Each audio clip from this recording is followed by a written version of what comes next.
and another one done. So this month we read Modern Saints, Their Lives and Faces by Anne Ball.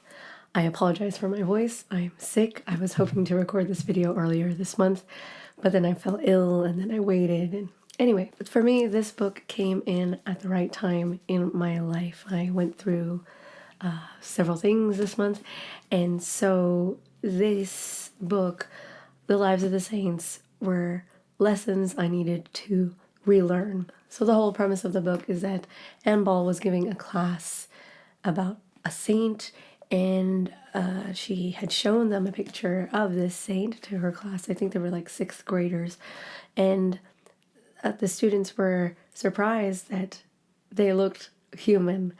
I guess we tend to have this this distorted or perhaps idealistic image of saints because their lives were holy and they seem to be otherworldly. We create this picture that they were perfect and they don't even look like us. And so she had shown them a picture of the saint. I think it was Sainte Thérèse de Lisieux, and she found that it had great impact on how her students understood what a saint is and who this saint was and the humanity, the human aspect of the saint. The title of the book is Modern Saints, but Anne Ball does say that there are some in here that are not technically saints, haven't been canonized by the church, but are either on their way. Some of them have been beatified. Also, in accumulating the collection of pictures, she did try to find photographs or even paintings that were closest to the likeness of the person. So yes, we get pictures of the saints. It does, it helps me a lot seeing their faces, and it does make them a lot more human. A good thing that Anne Ball does point out is that the majority of them are not saints because they're mystics or had visions or was visited by the Virgin Mary, although there are some that had been visited by either Jesus or the Virgin Mary or had visions. But the majority of them are saints because they live their lives in the service of God. They chose every single day to serve God. And she also points out that although the majority of them are religious or priests, etc., and that the majority of them are European, it is only because religious orders keep record of things that happen with the people in their order. And so that is why we're able to have details of a person's life. And so that's why a lot of them are religious or priests, brothers. Hello, and we are now in December. It's the end of the year. I cannot believe it. If you would like to join me in reading this month's book, we are reading Prayer by Hans Urs von Balthasar. I've been wanting to read this in a while. I tried reading it before, but I think I need to read it with other people. So if you'd like to join me in reading this book, you can sign up below. There is a Telegram group where we share each other's thoughts about the book, and at the end of the month we get together to talk about it. So if that interests you, go ahead, sign up below. I am putting together next year's list of books that we're going to read together, and I would love for you to join. But for now, let's get back to the book review. I'm going to talk about the common thread that I found with all the saints, and then I'm going to talk about 3 who spoke to me a lot. One thing that I needed to relearn was to forgive quickly. The saints were very quick to forgive their adversaries. Someone would do something towards them that was bad, and they would just forgive them instantly.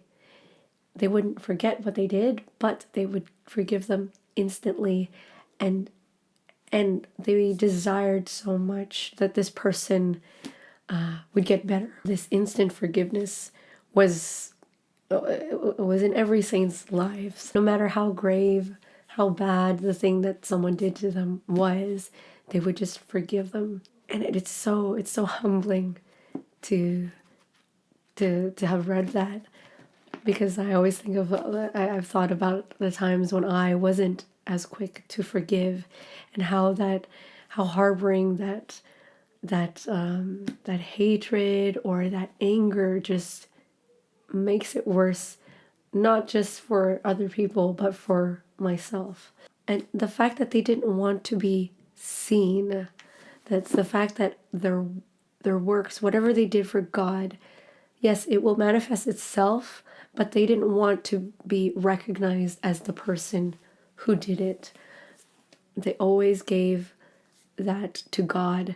They always gave the credit to God. They never wanted to be in the limelight. I also love that it was a reminder as well of how different everybody is, and how God uses everybody's unique talents and gifts to do his will, whether it's someone's ability to learn different languages, or their ability to shoot a gun, or their ability to write wonderful homilies. The Lord uses what he gave us, our special unique talents, to do his will. She does add several saints from different countries, from Uganda, for example, the martyrs of Uganda. That aspect just made it more made it more universal to me. And the amount of saints who were willing to give up their luxury. There are several saints who were either viscounts or princes from families of great wealth, and their desire to just give it all up, and they themselves being wealthy was also a sort of burden, because people almost didn't take you seriously. They almost had to prove themselves extra because they came from wealth, because they had so much to give up. And of course the child saints, they were just, I could look back on my childhood and even my teenage years. I don't think I was ever as adamant about loving God as the way some of these child saints were. And even those who weren't child saints, in their childhood, it seems a lot of them were very serious about God. And a lot of them had mottos where it's just God or nothing. I'll either die before I sin, death before sin. That was one of my favorite quotes, death before sin. A lot of them had illnesses, and the illness never swayed them from their faith. It always strengthened their faith, and they all had such a trust in God. A lot of the nuns and the brothers and priests who would either create orders or needed money to build churches, they had such faith in God. Like Don Bosco, he never had any money, but he wanted to help God by helping boys, and he never had money to build anything, but the money always came. He was always able to do whatever he needed to do for the glory of God.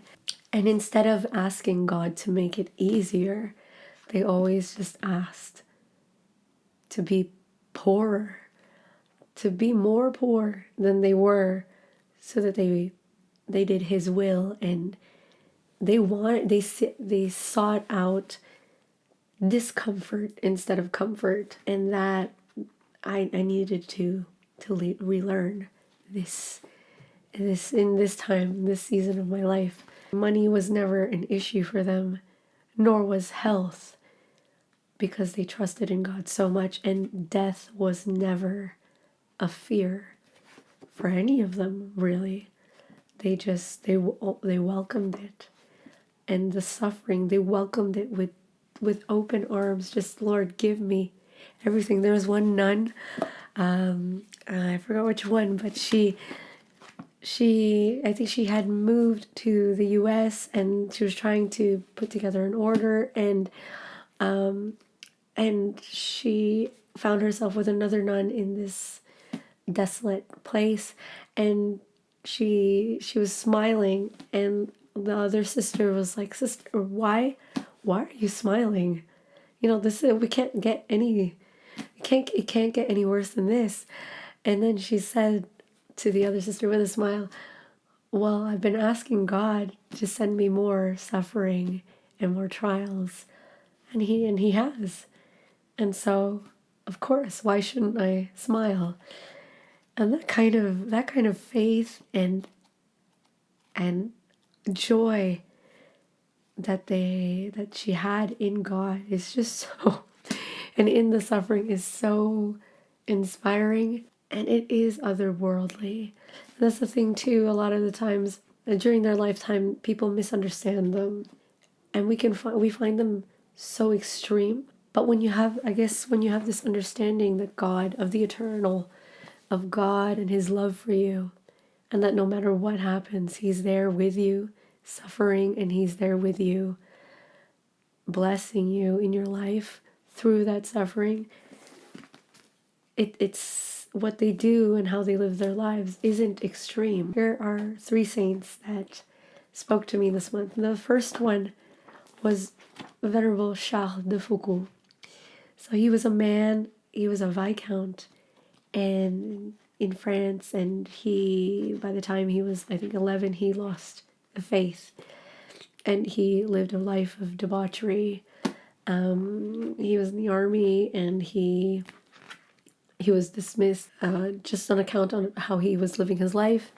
And then it was through his cousin Marie, who was a very devout Catholic woman, and instead of preaching to him, she lived her life in Christ, and it was through her example that he eventually came back. And as Anne Ball says, it's an apostolate of presence, not preaching. And that idea carried out through his life, because he wanted to create an order of brothers where the main focus was not through preaching, but through example of living your life. He ended up in Algeria. It's called Brother Charles, the little brother Charles of Jesus, and he lived among the people who no one was Catholic around him, but everybody around him thought that he was a holy man,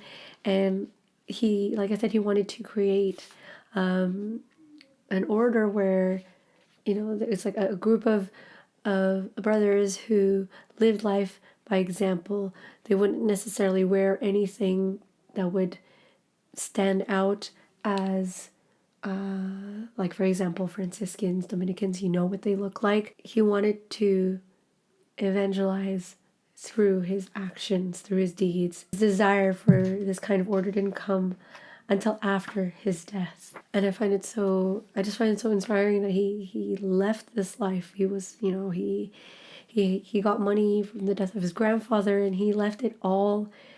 He was he was a bon vivant, as they say in France. And he gave it all up for God. Like, even just looking at the pictures of him before and him after, you can see the light of God in his eyes where it wasn't before. I think, especially as a convert, I have this tendency to want to evangelize, but not in this way, because this way is not, it's not preaching, right? So it's much more, it's hidden work of God. But it's a reminder that we don't have to preach to preach, we can live the life of God, and that is a greater way of evangelizing. And especially as a woman, a lot of the saints in here are women, and a lot of them they never wanted to step over anybody, and they never wanted to be the leader of anything. They wanted to do the service behind the scenes. Just like there's another one, like Sister Miriam Teresa. She wrote homilies. She had a way of writing and of talking in a way that was simple and yet very profound. And so one day, her priest asked her if she could write him the homilies. No one knew that when he would give the homily that those were her words until after her death, when he told everybody. But she was so obedient. The obedience in all of these saints is immeasurable. You can't. They are so obedient. Another one that spoke to me was Laura Vicuna from Chile. She was born to a noble Chilean family, and her dad was a pharmacist of some kind. But he was a kind man. So whenever someone needed something and they couldn't pay for it, he would eventually give it to them, and that unfortunately ruined them financially. And when he died, he left the mother penniless. And so her mother, she started living with a man, Manuel Mora. He was a drunkard and was making advances toward Laura Vicuna. She expressed that she didn't want to. She wanted her mom to stop living this life of sin, and she basically offered up her life to God for the conversion of her mother. Manuel Mora killed Laura Vicuna, and as she was dying, she said to her mother, "Mama, I'm dying, but I'm happy to offer my life for you. I asked our Lord for this."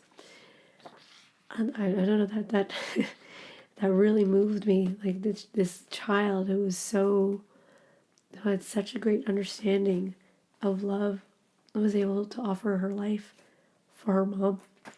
But anyway, there are more that spoke to me, but those were just three.